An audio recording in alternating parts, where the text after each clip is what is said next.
कंपनियों के आंतरिक पुनर्निर्माण के बाद बनाया जाने वाला चिट्ठा। जब कंपनी लगातार पिछले कई वर्षों से हानियों पर चल रही हो तो ऐसी कंपनी के सामने दो ही विकल्प हैं, या तो ऐसी कंपनी को समाप्त कर दिया जाए या ऐसी कंपनी के व्यापार को यदि भविष्य में लाभ होने की संभावना हो तो ऐसी कंपनी की आर्थिक संरचना में महत्वपूर्ण परिवर्तन कर दिए जाएं और कंपनी के व्यापार को चालू रखा जाए और कंपनी की हानियों को अपलिखित किया जाए तथा कंपनी के विभिन्न पक्षकारों से त्याग करवाया जाए। यानी कंपनी की आर्थिक संरचना में महत्वपूर्ण परिवर्तन कर दिए जाए। ये सभी आर्थिक संरचना में किए जाने वाले महत्वपूर्ण परिवर्तन आंतरिक पुनर्निर्माण कहलाते हैं।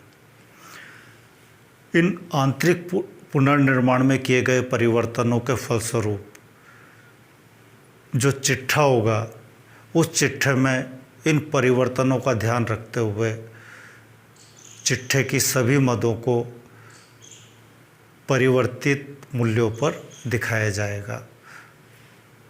पुनर्निर्माण के बाद जो कंपनी के नए मूल्य हैं, उन नए मूल्यों पर सभी मदों को दिखाया जाएगा, चाहे वो कंपनी की संपत्तियां हो, कंपनी की पूंजी हो, कंपनी के दायित्व हों, सभी को नए मूल्य पर दिखाया जाएगा। कंपनी के चिट्ठे में पूंजी को 3 भागों में बांटकर दिखाते हैं।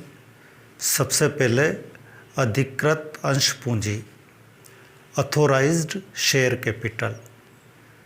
इस ऑथोराइज्ड शेयर कैपिटल में वो पूंजी दिखाते हैं जिस पूंजी से कंपनी का समामेलन हुआ है। इस राशि को बैलेंस शीट के जोड़ में शामिल नहीं किया जाता है। केवल अंशधारियों व सामान्य लोगों के लिए सूचना के लिए कि कंपनी की अधिकृत अंश पूंजी इतनी है, इतनी राशि तक कंपनी अंश निर्गमित कर सकती है, इस राशि को दिखाया जाता है। यानी दायित्व पक्ष में पूंजी को सबसे पहले अधिकृत अंश पूंजी के रूप में दिखाएंगे, ऑथोराइज्ड शेयर कैपिटल। इसे बैलेंस शीट में चिट्ठे में शामिल नहीं किया जाएगा। इसके बाद शेयर कैपिटल को दिखाया जाएगा इशूड शेयर कैपिटल के रूप में, यानी जो पूंजी कंपनी ने वास्तव में निर्गमित कर रखी है उस पूंजी को इसके बाद दिखाया जाएगा इशूड शेयर कैपिटल। इस राशि को भी कंपनी के चिट्ठे के जोड़ में शामिल नहीं किया जाएगा। इसके बाद शेयर कैपिटल के तीसरे भाग के रूप में दिखाएंगे कंपनी की प्रदत्त पूंजी या सब्सक्राइब्ड शेयर कैपिटल को, जो कंपनी को वास्तव में प्राप्त हो चुकी है उस शेयर कैपिटल को इसके बाद दिखाएंगे, यानी सब्सक्राइब्ड शेयर कैपिटल। यानी चिट्ठे में कंपनी की पूंजी को 3 भागों में दिखाया गया है, authorised share capital, issued share capital और subscribed share capital.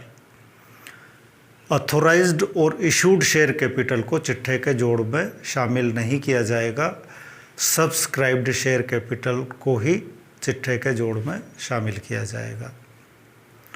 Share capital को दिखाने के बाद कंपनी के पूंजी व दायित्व पक्ष पर अगली मद के रूप में दिखाया जाएगा रिजर्व एंड सरप्लस। और रिजर्व एंड सरप्लस के अंतर्गत कंपनी के जो भी लाभों के शेष हों उनको दिखाया जाएगा। सामान्यतया यदि पूंजी कमी खाते में जो राशि उपलब्ध हुई थी विभिन्न पक्षकारों के त्याग के फलस्वरूप, सब हानियों को अपलिखित करने के बाद यदि उसमें से कोई राशि बचती है तो उसे पूंजी संचय में ट्रांसफ़र कर दिया जाता है।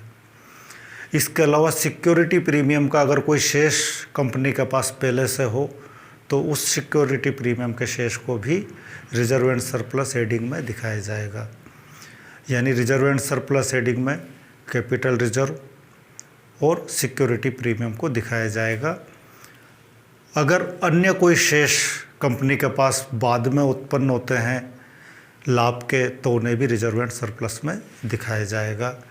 जैसे जनरल रिजर्व या अन्य कोई लाभानी खाते का क्रेडिट शेष हो तो उसे P&L अकाउंट क्रेडिट।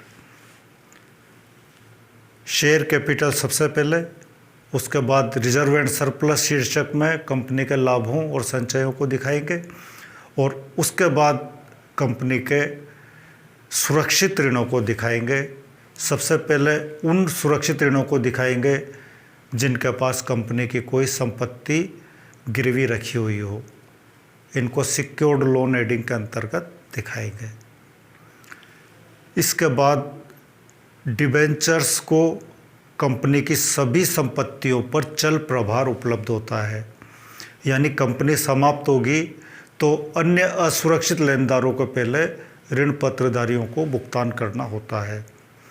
तो ऋण पत्रधारी भी चल प्रभार होने के कारण संपत्तियों पर सुरक्षित लेनदारों की श्रेणी में आते हैं, तो इन्हें सिक्योर्ड लोन के अंतर्गत ही दिखाएंगे डिबेंचर्स। इसके बाद कंपनी के अगर कोई पूर्वाधिकार लेनदार हों, जैसे पूंजी, वेतन या मजदूरी से संबंधित लेनदार, इनको इसके बाद दिखाया जाएगा और इसके बाद अन्य असुरक्षित दायित्वों को या लेनदारों को दिखाया जाएगा। क्रेडिटर्स या अन्य असुरक्षित ऋण जिनके पीछे किसी प्रकार की कोई संपत्ति गिरवी नहीं हो, वो सब ऋण और दायित्व इसी श्रेणी में दिखाए जाएंगे। इसके अलावा अगर कोई प्रोविजंस हैं तो उन प्रोविजंस को भी दायित्व पक्ष पर सबसे आखिरी में दिखाया जाएगा। प्रोविज़न फॉर लाइबिलिटीज़, जैसे provision for taxation, provision for propose dividend, ये सब प्रोविज़न फॉर लाइबिलिटीज शीर्षक के अंतर्गत दिखाए जाएंगे। इन सभी मूल्यों को पुनर्निर्माण के बाद जो संशोधन हुआ है मूल्यों में, उन नए मूल्यों पर दिखाया जाएगा। इसके बाद इसी प्रकार संपत्ति पक्ष पर सभी संपत्तियों को उनके पुनर्निर्माण के बाद जो वास्तविक मूल्य है उस मूल्य पर दिखाया जाएगा। हर संपत्ति को अलग अलग लिख दिया जाएगा उसके वास्तविक मूल्य पर। और जो शेष पुराने चिट्ठे में थे जिन्हें अपलिखित कर दिया गया है, चाहे लाभानी खाते का डेबिट शेष हो या अदृश्य संपत्ति यानी ख्याति, पेटेंट्स आदि के शेष हों, इन्हें नए चिट्ठे में नहीं दिखाया जाएगा। चिट्ठे में इन सभी मदों को दिखाने के बाद चिट्ठे का जोड़ लगाकर बंद कर दिया जाएगा और ऐसे चिट्ठे के साथ जो पुनर्निर्माण के बाद बनाया जाता है, बैलेंस शीट के बाद ब्रैकेट में लिखा जाएगा आफ्टर रिकंस्ट्रक्शन। न्यायालय जब कोई किसी कंपनी का पुनर्निर्माण होता है और उस पुनर्निर्माण के दौरान पूंजी में कमी की जाती है, तो इस पूंजी में कमी के फलस्वरूप न्यायालय तभी अनुमति देगा पूंजी में कमी करने की जब कंपनी के सभी पक्षकार तैयार हो जाएं और साथ ही न्यायालय ये शर्त भी जोड़ देता है कि कंपनी को निश्चित वर्षों तक उसके चिट्ठे के साथ आफ्टर रिकंस्ट्रक्शन शब्द लिखना होगा। यानी बैलेंस शीट के साथ पुनर्निर्माण जिस कंपनी का किया गया है उसके चिट्ठे में बैलेंस शीट के साथ आफ्टर रिकंस्ट्रक्शन शब्द लिखा जाएगा।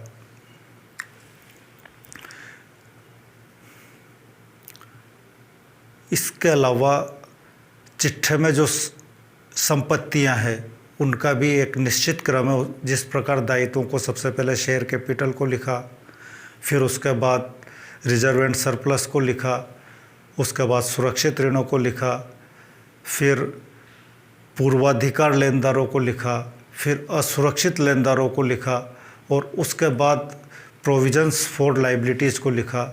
उसी तरीके से संपत्तियों को लिखने का भी एक निर्धारित क्रम है, उसी क्रम में संपत्तियों को भी लिखा जाएगा। इनमें सबसे पहले फिक्स्ड एसेट्स, फिर उसके बाद कोई इन्वेस्टमेंट हैं तो इन्वेस्टमेंट्स, फिर उसके बाद करंट एसेट्स, फिर उसके बाद लिक्विड एसेट्स, इस तरीके से संपत्तियों को लिखा जाएगा। अंत में नए मूल्यों पर संपत्तियों, दायित्वों, लाभों को दिखाने के बाद चिट्ठे का योग करते हुए चिट्ठे को बंद कर दिया जाएगा।